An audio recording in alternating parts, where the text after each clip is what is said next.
Shalom, Horas, selamat pagi sahabat GKPS TV. Hari ini kita akan mendengarkan firman Tuhan, dan untuk itu marilah kita berdoa.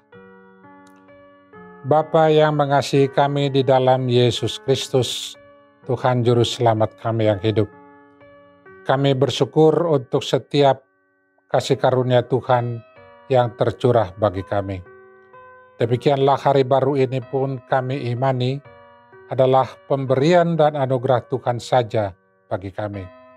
Dan biarlah kami di dalam menjalani hari ini, kami boleh menjalaninya di dalam tuntunan firman-Mu. Dan kebenaran firman-Mu yang akan diberitakan sebentar ya Tuhan.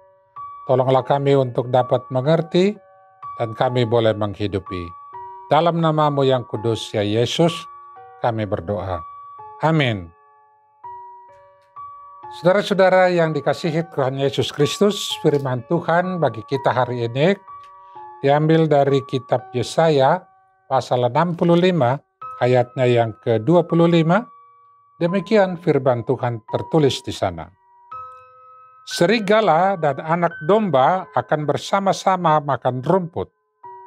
Singa akan makan jerami seperti lembu, dan ular akan hidup dari debu.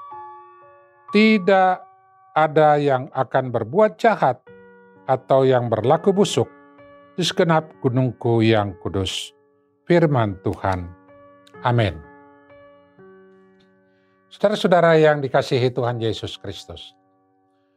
Firman Tuhan ini memuat suatu gambaran yang memakai kehidupan binatang yang berseteru atau saling memangsa dalam menjelaskan kehidupan kita manusia ini yang penuh damai sejahtera, sukacita, jauh dari pengalaman penderitaan, kekhawatiran, atau pertikaian, maupun perbuatan-perbuatan jahat. Ungkapan yang sama juga pernah diungkapkan lewat kitab Wahyu yang tertulis dalam kitab Wahyu 21 ayat 4, di sana dijelaskan bahwa kehidupan kita tidak akan ada lagi yang disebut perkabungan, tidak ada lagi air mata dan maut dan ratap tangis atau duka cita, sebab semua pengalaman-pengalaman yang seperti itu telah berlalu.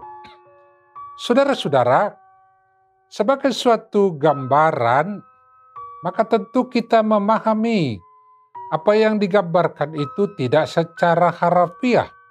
Atau katakanlah, kalau bacaan kita tadi berbicara tentang serigala dan domba makan bersama-sama, itu semata hendak menjelaskan, seperti yang disebutkan dalam ayat yang berikut, bahwa kehidupan kita bersama dengan saudara-saudara kita, sesama kita, tidak ada lagi di sana yang berbuat jahat atau yang berlaku busuk sehingga dapat menimbulkan banyak penderitaan. Saudara-saudara yang dikasihi Tuhan, lalu kapankah semua itu terjadi? Kalau kita membaca pada ayat sebelumnya, di sana dijelaskan bahwa Tuhan akan menciptakan langit dan bumi baru. Atau di dalam kitab Wahyu 21 ayat 1 dan 2 juga menyebutkan adanya langit dan bumi baru yang disebut sebagai pengganti bumi yang pertama atau langit yang pertama itu. Sebab langit yang pertama dan bumi yang pertama itu telah berlalu dan diganti dengan suatu kehadiran kota yang kudus yang disebut sebagai kota Yerusalem yang baru turun dari sorga dan dari Allah, dan kota itu berhiaskan bagaikan pengantin perempuan yang berdandan untuk suaminya. Jadi saudara-saudara, dalam gambaran kitab Yesaya maupun Wahyu ini juga ada pertanyaan kita, yaitu ketika kehidupan realitas kita masih mengalami atau dipenuhi dengan kejahatan atau ketidakadilan atau penindasan kepada sesama, apakah itu dilakukan oleh para pemimpin atau raja-raja yang lalim yang ada di dunia ini? Bagaimanakah firman Tuhan ini dapat kita pahami? Nah, saudara-saudara, melalui firman Tuhan ini menegaskan kepada kita, kalaupun masih terjadi berbagai kejahatan yang disebutkan tadi itu di tengah kehidupan kita, itu bukanlah kenyataan akhir, atau kenyataan itu bukanlah sesuatu yang tidak dapat berubah atau dikalahkan. Sebesar apapun kuasa-kuasa kejahatan yang sedang berlangsung dan dari pihak manapun, pada akhirnya kuasa kejahatan itu akan dikalahkan dan telah dikalahkan oleh kuasa Tuhan, dan kebenaran Allah akan dinyatakan sepenuhnya di tengah kehidupan kita. Dan seturut dengan itu, kehidupan damai sejahtera dan sukacita adalah tujuan dari rancangan Allah bagi kehidupan kita. Demikianlah gambaran kehadiran langit dan bumi baru atau kenyataan kehidupan yang terbebas dari kejahatan itu. Sebaliknya, kehidupan damai sejahtera dan sukacita itu, semua ini adalah suatu keniscayaan yang pasti akan terjadi oleh ketetapan dan kuasa Allah yang menjadikannya di dalam kasih-Nya yang besar bagi kita dan dunia ini. Dan sesungguhnya penyataan kasih itu telah dinyatakan bagi kita di dalam diri Yesus Kristus yang adalah Juru Selamat kita. Dan karena itu saudara-saudara, lewat firman Tuhan ini seterusnya hendak memanggil kita kepada suatu pesan untuk kita hidupi yang dapat kita sebutkan beberapa hal. Yang pertama, agar kita menghidupi kebenaran firman Tuhan di tengah-tengah segala pertentangan dan kehendak dunia yang melawannya, dan menaruh keyakinan dan pengharapan sepenuhnya hanya kepada Tuhan yang berkuasa menghantar kita kepada kehidupan dalam langit dan bumi baru itu. Dan itu artinya kita pun dipanggil untuk menaruh keyakinan sebesar apapun tantangan dan percobaan bagi kita untuk meninggalkan Tuhan. Semuanya itu tidak berdaya bila hidup kita mengimani atau kita dasarkan kepada pemeliharaan Tuhan yang berkuasa menjaga kita. Dengan kata lain, kita adalah menjadi orang-orang pemenang di dalam Tuhan, dan bersama Tuhan kita akan mampu menghadapi semua tantangan dan pencobaan itu. Yang kedua, saudara-saudara, dalam Yesaya 11 ataupun dalam Wahyu 21 yang kita kutip tadi, kendati pun itu dapat dimaknai sebagai sesuatu yang akan datang dalam kehidupan kita, namun sesungguhnya sekali lagi, lewat kehadiran Yesus Kristus yang sudah menaklukkan kuasa maut, lewat kematian di salib dan kebangkitannya, sudah atau dapat menjadi jaminan atau meterai bagi kita, orang yang percaya kepadanya, bahwa kenyataan akhir kita ditujukan kepada kehidupan seperti yang diungkapkan firman tadi, yaitu menghidupi suatu pengalaman hidup di dalam langit dan bumi yang baru. Itulah yang disebut sebagai kehidupan masa depan yang penuh damai sejahtera dan masa depan yang cerah bagi kita.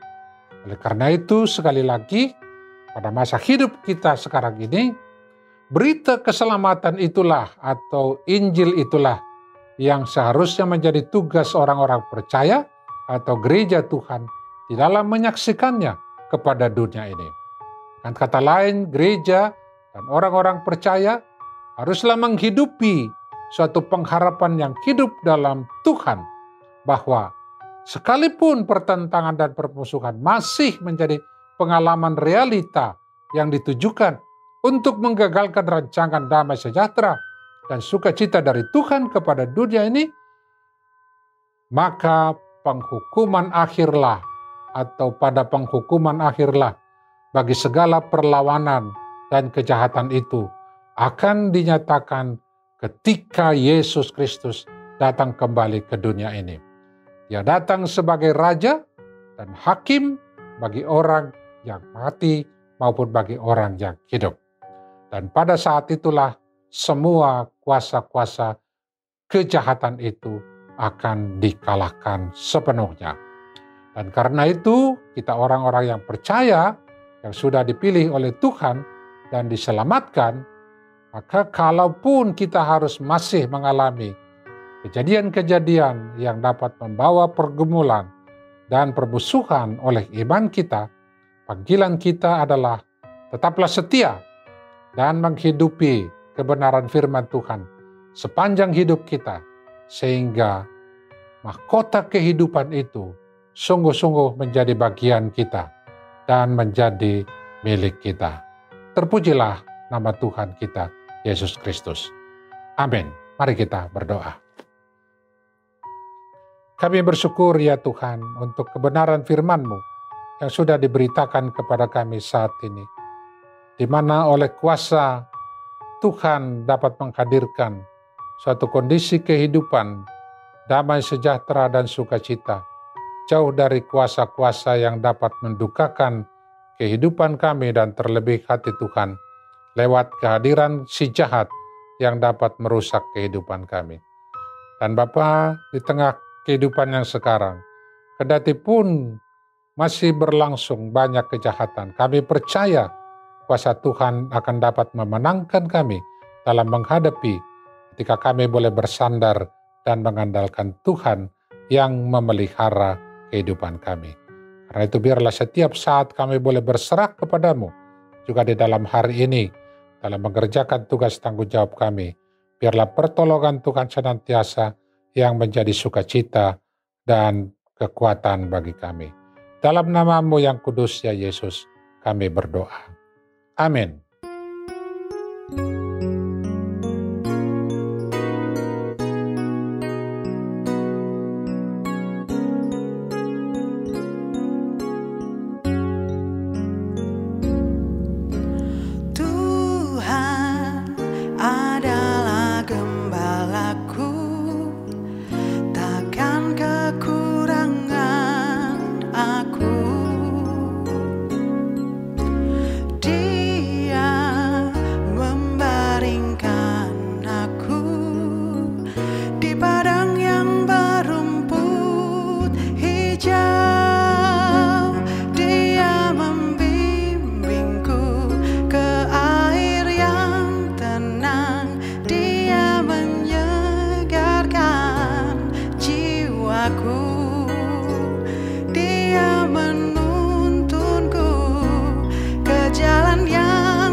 GKPS TV.